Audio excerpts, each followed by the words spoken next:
नमस्कार. मी किरण भास्कर मेतकर. मी नाशिकहून आलो आहे. मूळगाव माझं जव्हारमध्ये आहे. आणि मी आज खरं तर माझी पुरुष नावाची कविता तुमच्या समोर सादर करणार आहे. आजकाल आपण बघतो की महिलांसाठी सगळेजण मदत करायला धावतात किंवा महिलांच्या भावना समजून घेतात. पण पुरुषांच्या भावना कुणी समजून घेत नाही. मुळात पुरुषालाही भावना असतात हेच लोकं मान्य करीत नाही. महिलांना आता स्त्री पुरुष समानता आपण सगळीकडे म्हणतो आणि म्हणून महिलांना, स्त्रियांना पुरुषांच्या बरोबरीने वागवलं जातं आहे. पण पुरुषांनासुद्धा भावना आहेत आणि पुरुषांच्या काही अडचणी आहेत, ह्या काही समजून घेतल्या जात नाहीत. आणि म्हणून मी माझी ही पुरुष नावाची कविता आपल्यासमोर सादर करतो. कवितेचं शीर्षक आहे पुरुष. पुरुषालाही वाटतं कधी कधी ओझं पुरुषपणाचं.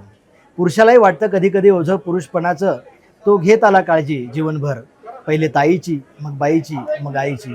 तो घेत आला काळजी जीवनभर, पहिले ताईची मग बाईची मग आईची.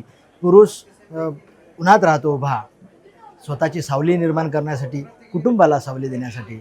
पुरुष उन्हात राहतो उभा स्वतःची सावली निर्माण करण्यासाठी, कुटुंबाला सावली देण्यासाठी. तो पेलत राहतो भार संसाराचा.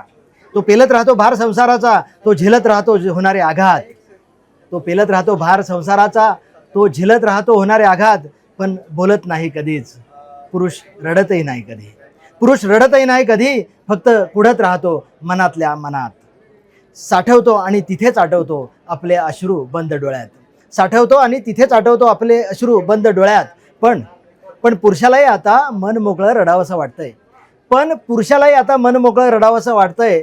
बंद डोळ्यात साठवलेल्या आसवांना सोडावंसं वाटतंय. पण पुरुषाला आता मन मोकळं रडावंसं वाटतंय.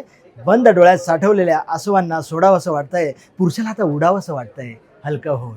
पुरुषाला आता उडावंसं वाटतंय हलकं होऊन. आयुष्यभर बाळगलेलं पुरुषपणाचं ओझं उतरवून. आयुष्यभर बाळगलेलं पुरुषपणाचं ओझं उतरवून. धन्यवाद.